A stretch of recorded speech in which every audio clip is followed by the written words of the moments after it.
Anyone else find it kind of weird how spoiled rich people, or rich people in general, sorry, but anyone else find it kind of weird how rich directors just for some reason hate Napoleon and for some reason hate Caesar? Now, with Caesar, I suppose because Nolan was British, maybe he has a problem with him killing a whole bunch of Celts, but historically speaking, I mean, Caesar was a guy who defended a giant empire, which would later become the biggest empire in the world, with containing one in every four people on the planet, right? So him conquering the north was a necessity of maintaining the empire, right? The river Danube shaped the southern part of the Roman Empire. You know, Rome, it's Rome proper and adjacent territory, Italy and Greece, and you had this giant, massive river that's like a natural geographic feature that is a form of defense that people would have to cross if they wanted to raid the empire. And to the north, you have all these various tribes. Some tribes are friends, some tribes are enemies, right? And big rivers are your natural geographic defensive feature. And between the Danube and I think it was the Rhine, you have these defenses, and they're primarily concerned with avoiding raiders, because to the northeast of Rome, or to in general to the east of Rome, there are various territories that were susceptible to attacks from the Mongols, right? So the Mongols, because they're living in a sea of grass, they can afford to have horses, and because horses are fundamentally different from mounted troops, the Mongols just ran up to people, turned around, ran back into the people and assaulted them, because they bait the people into chasing them. It's a very simple, very easy strategy for a cavalry, right? Bait the enemy into attacking, then you attack the enemy while the enemy is running, and you have the horse and you're massively advantaged, blah, blah, blah. Right. So the Mongols scare people into leaving their homes with their scare tactics, and they need the land to supply themselves with food. It's a whole trade economy thing, because humans aren't very easily sustained using the same food that their horses are eating, and blah, blah, blah. But fundamentally, the Roman Empire historically was at risk for this stuff. So Julius Caesar didn't want to be a king. He famously rejected Mark Antony's crown. Mark Antony seemed like someone who wanted to be a king.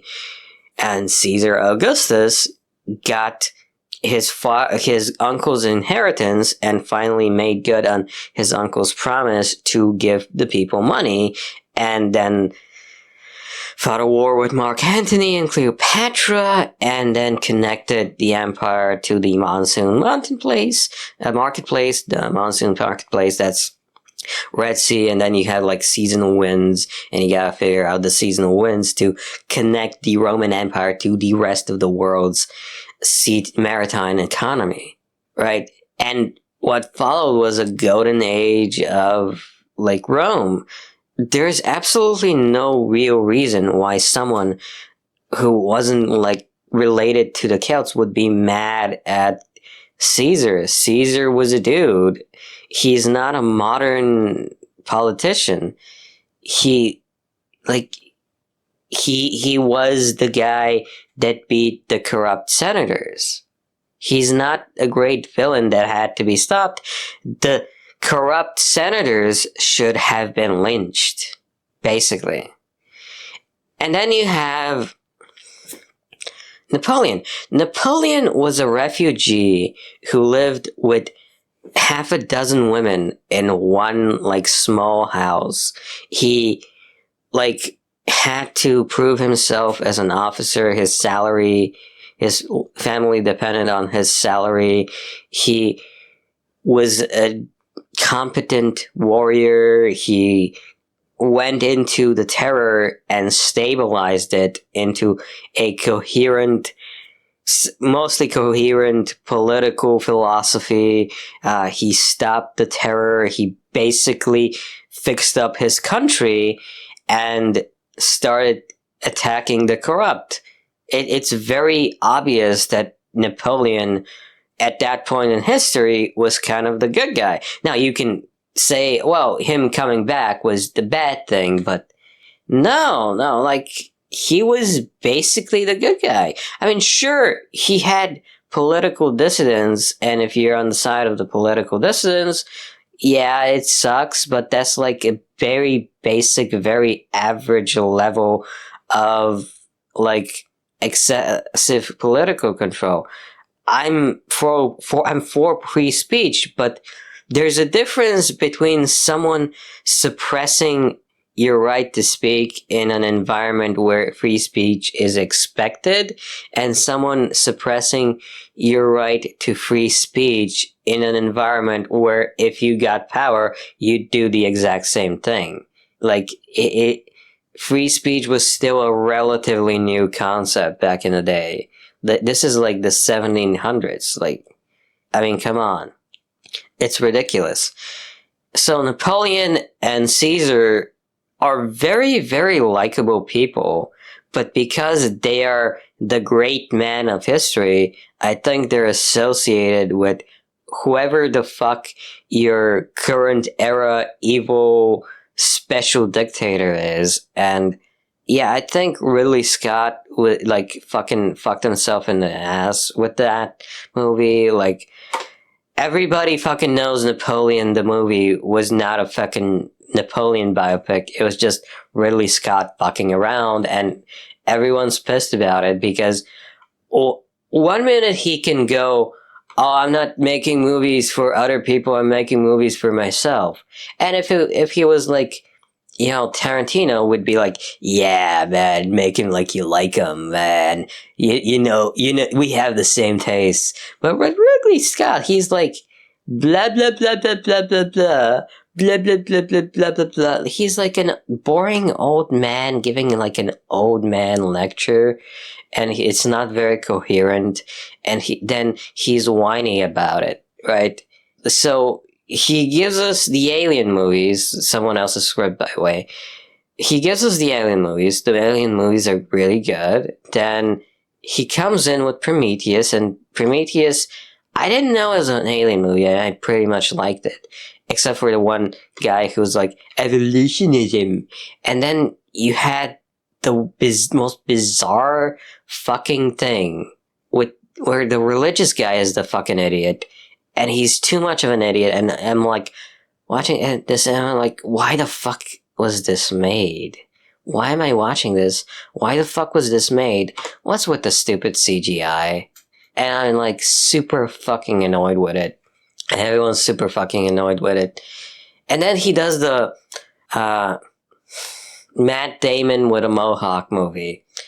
And it's like, and then he's like bitching and he's saying nonsensical things about how his studio marketed it really very fucking well and blah, blah, blah. And the reason why it's not made successful is because everybody gets their news from TikTok or whatever. And it's like, no, dude, it's not successful because it's a boring, bland fucking thing that's like a teen drama episode, and nobody fucking knew it was out.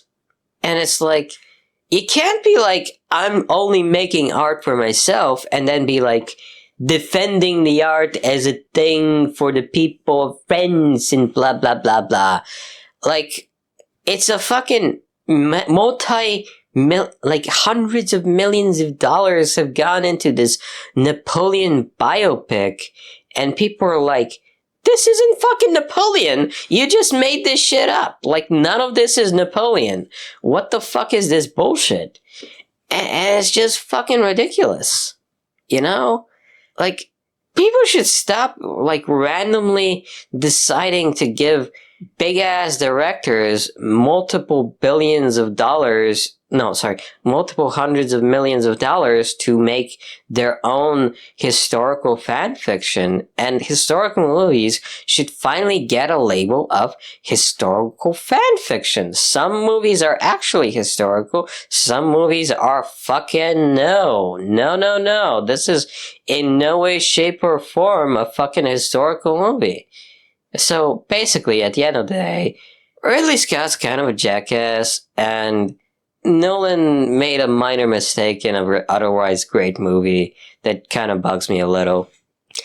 And that's just me bitching about directors not getting history. So, Reddit impersonators. Once upon a time, I heard about these Reddit impersonators who pretended to be gay people and in Reddit stories just did shitty things. Like, in Reddit, some guy posts, I am gay, here's what I did stories, and he just basically just libels gay people. It's an old story, it's very disgusting, it's very stupid. Okay, so we know that people have done this on Reddit. They've made up stories to convince people that some random gay person in some random country did a bad thing. This is a thing. This is an old issue. Now, new AI is being tested on Reddit to convince people of specific political beliefs. It does so in a very effective way, but by pretending it's a member of a certain group, and it describes personal stories, and it shifts opinions. Because if you hear a personal story from someone, you're very likely to shift your opinion based on that person's personal tragic story. Now, if that software exists, which it does, can anything, anywhere, from this point on, be considered trustworthy? Can any information on YouTube, on Reddit, on everywhere be considered trustworthy? Because you can have chains of people regurgitating an idea, following it into a specific target demographic, changing the mind of the target demographic based on recollections of a lie. And there's infinite incentive to do this across the political aisle. Can you trust anyone from this point on about anything? People who think they're experts, people who are otherwise experts, can you at any point in history, in the future history, feel safe with the information provided by the internet?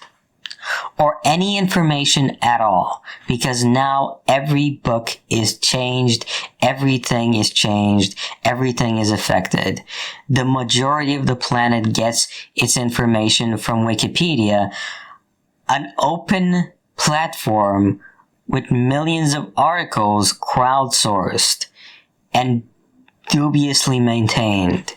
You no longer have people obsessed with making a single topic website, explaining specific things about the single topic. You have small summarized lists of information organized into various different pages that are just these articles that are very short. Sometimes they're a few pages long, but they're usually maybe a page and a half. And not even that. You cannot trust information anymore. It's done. It's over. Every book you've read as a kid, if you're 20, the vast majority of those books probably contain slight shifts in language, approved by the companies that printed them with information on the pack about it being altered. Sometimes there's an explanation that something's being altered. Sometimes you don't know. You don't know. There is no concrete way for you to get access to the original language of a given work if you don't have any experience in finding that original information. Matilda the book has been neutered down to not sound so much like an 80s book, so it sounds more modern. From this point on, not only will you have increments of change as language evolves about various different books changing with the times, giving you a warped perspective of the history of literature, but you will also have millions of people with incentives to use programs to alter everyone else's perception about a given topic. Nothing can be seen as real. Everything is propaganda. And you never actually know if your propaganda is based on fact or just utter propaganda. We have reached dystopia. The dystopia of the information world. It doesn't matter if it's that bad or if it's not that bad. You will never know how certain your information is anymore. You will never be allowed the privilege of a good enough guess, of the certainty in a good enough guess. You will never have that certainty ever again because it's dead, because technology killed it. So, there's this black professor called Roland Fryer who reviewed some data about police shootings, and I mean like he had like this 150-page analysis of data about police shootings, and he obviously there was some obvious data there about use of force against black people, blah blah blah, small scale stuff. But in terms of cops actually shooting people, he found no bias, no racial bias in actual shooting of black people.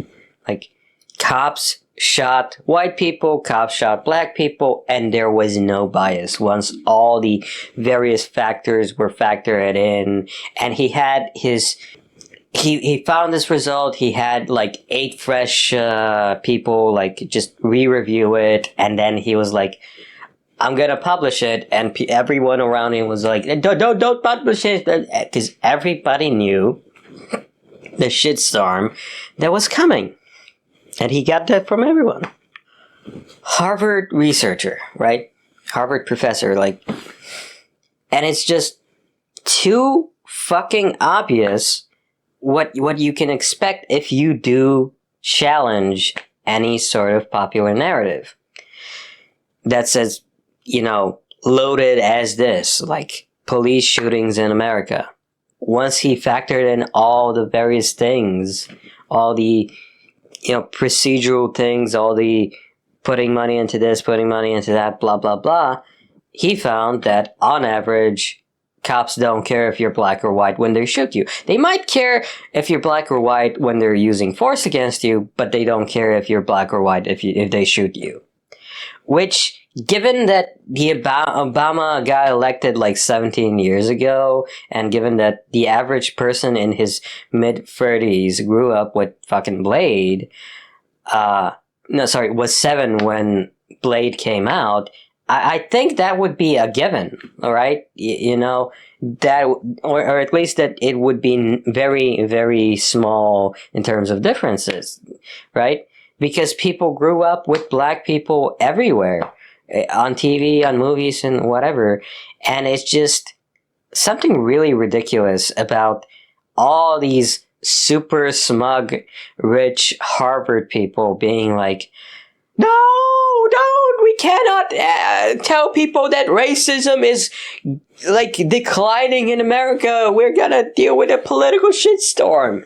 It's just something really fucking nasty, really fucking disgusting for everyone who grew up, who watched politics between at least, I watched politics between 08 and 2014, and after 2014, we went from, here's all these crazy fucking things from the right wing, and then we went, here's all these crazy fucking things from the left wing.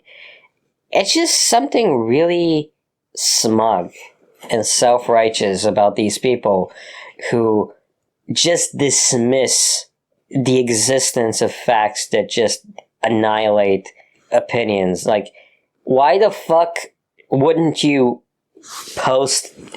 release information that affects the allocations of budgets on a fucking massive scale, affecting 300 million people from one of the most historically significant universities in America?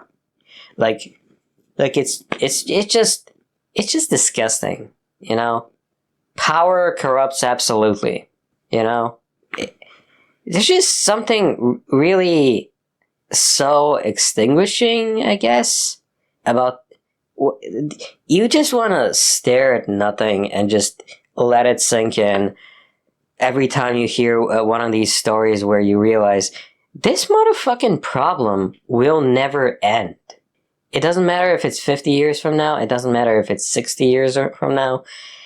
This sort of thing will never end. Because we grew up, we grew up with all these toxic bullshit nonsense things from the right wing, and now we're at the era of toxic bullshit nonsense from the left wing. And when the pendulum swings, the next generation of progressives are gonna be, grow up with toxic right-wing bullshit, and then it's gonna happen again, and then it's gonna happen again, and it's gonna happen again, and then it's gonna happen again. And it's never going to end. Because people are people, and people are obsessed with their status. And there are no real protections that can be seriously guaranteed for people publishing controversial opinions. And that's why we need free speech. Because the people in power just don't give a fuck. They just want to live their lives, tell themselves that they're doing something good for the world, or that they're achieving something.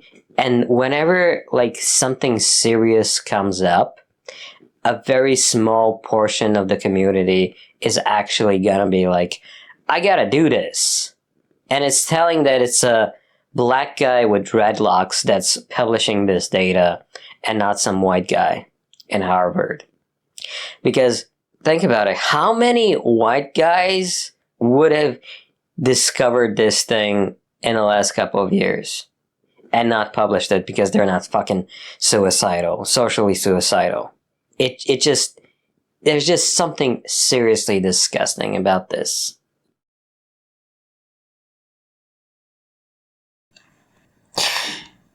I want you to imagine something. I want you to imagine that you were born with a unique mutation in your eye, or your brain actually, where you perceive the color red as the color blue, right? You perceive the color red as the color blue. Okay, now imagine that 1 million people perceive the color red as the color blue. And it's only that 1 million people. Okay. We all know what the color red is. We all know what the color blue is.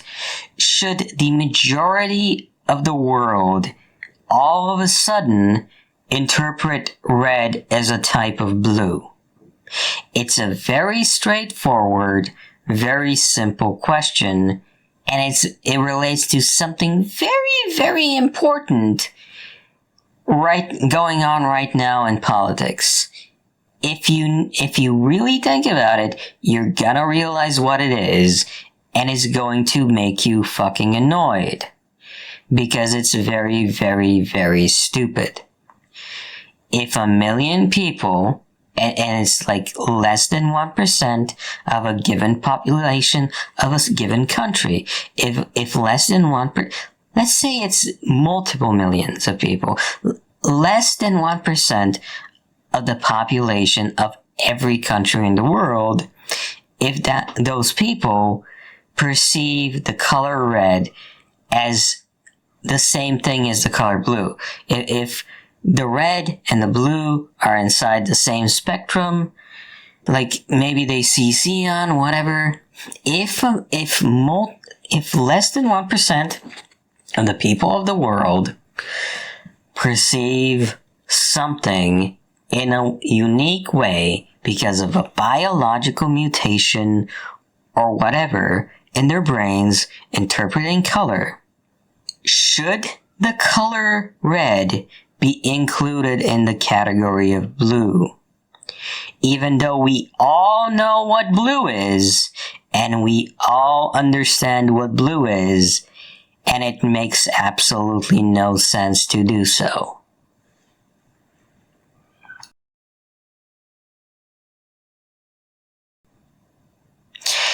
At first, it was books. Now it's movies. And it's games. It's a thing. It's something that will always continue to happen. So if you don't know, at the start of Jurassic Park in 1993, not the Jurassic World movies, starting after that guy gets killed, the guy who meets the fat guy, Dodgson here, that got repurposed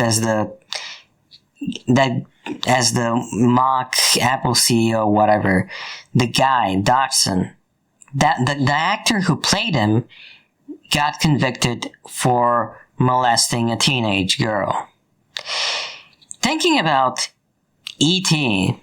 or Matilda, the book Matilda, where apparently it's been changed so the evil dad no longer sounds as racist. E.T., here's some guns. Oh no, I changed my mind. It was stupid. Let's remove the guns. How likely is it for people to just CGI the pedophile out of the historically momentously significant movie from the early 90s? I think it's very, very likely. I think that just like video game re-engines, updates, blah, blah, blah, you're going to see shifts. You're going to see changes everywhere. Kevin Spacey got literally replaced by some other actor last minute. So many other things exist that have problematic people in them. Sooner or later, some asshole is going to decide we should not only just erase these problematic people from history and replace them with our actors, we should also slightly tilt the language a bit to make it more modern and more suitable for people who I converse with in my cocktail parties. Yeah. And all of a sudden, all the color and the vibrancy and the attitudes of past decades will stop using technology that's been gradually perfected over decades. That's just gonna need to alter an existing image a little bit. That technology is going to be used to erase certain concepts. And when you subtract certain concepts from very old movies, you make the remaining concepts appear more extreme, more dangerous, like something you should suppress using anti-free speech legislation, while complaining about incels that are the result of people cutting off Western media. Like, when I was a kid, I barely had any friends, right? I moved on to high school. I made friends with this one dude. We were best buddies, and we ended up hanging out at the studio of this Bulgarian gaming show. And one time I brought my cat for some reason because they wanted bring your pet day, and like my cat got loose, and there's a clip somewhere out there on the internet where I'm chasing a cat in a Bulgarian gaming show, whatever, like actual gaming, video games. That was pop culture. That was where you hung out. Now all the people like me, but were or have actual more significant issues, they're either gonna watch anime or just listen to stories about people complaining about all the people harassing all the people who have a problem with how comic books have changed, how video games are changing. So the exact same people who are altering the history of our culture, who are mutating concepts, who are turning Luke Skywalker from a hero to some bleak mythic hero, and fucking around and don't know what James Bond is, and sometimes even don't know what racism is, even though they're black. Like, all these people, all these crazy morning show people, these people are going to, who complain about the existence of incels, these people are going to have enough power to control history. Cultural history, to manipulate you into thinking X, Y, and Z positions are unacceptable.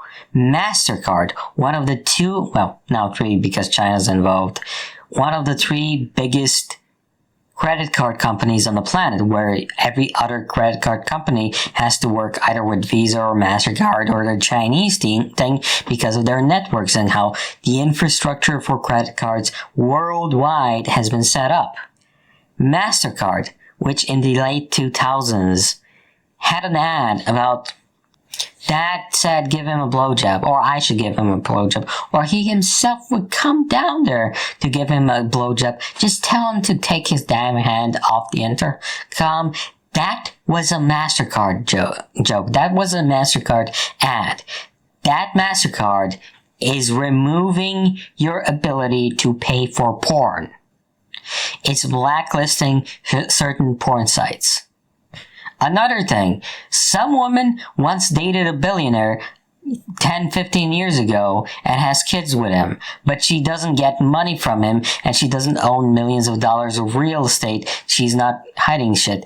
Her bank, Duchess Tolstoy, I think her name was, her bank refused to manage refused her service, all of a sudden stopped working, like froze her accounts, not based on their own information, but based on the false information from an independent company that does background checks, and the independent company did background checks not based on actual evidence, but based on crowdsourcing information, based on sourcing information from the internet.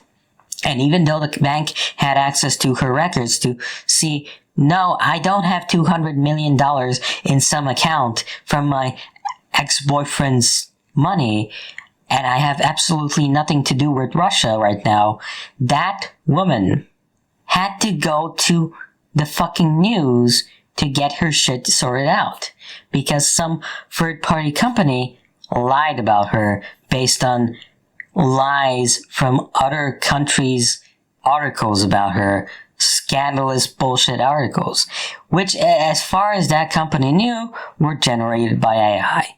Oh, and the news companies, they've been using AI to generate information, fake stories, for months.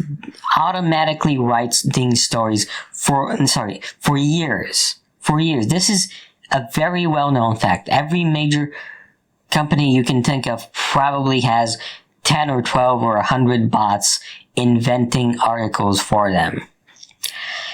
You can never trust what you're seeing, and the rich and the powerful can decide what you're seeing. Information is no longer credible, and pop culture is being gradually erased and shapeshifted based on the whims of the people who don't know how to make a movie, to make a TV show, to make a game, and constantly vilify the very people who are fans of pop culture based on arbitrary bullshit, because over a decade ago, Access Media got its panties in twist because people didn't like Zoe Quinn exploiting Robin Williams' death to sell her dumb game, and they didn't like some bitch like calling people nostalgic because T4 is shit, even though Dishonored came out almost a year earlier and everybody fucking loved Dishonored at the time. And she should have fucking known better, but she wasn't a gamer, so she didn't know what the fuck she was talking about. And when people called them out on it, it began the snowball of bullshit. The snowball of bullshit. How much of a snowball of bullshit political changes will accumulate over time? What will the movies from the 80s look like in a few decades' time? Because they're already being changed in terms of color palette. What happens when they start using AI to make characters say different things? Here's the 8K version of Aliens 2.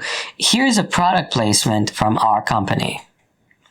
We've always been there. Trust us. History will be altered. It's just a matter of time until it's altered to a point where it's unrecognizable.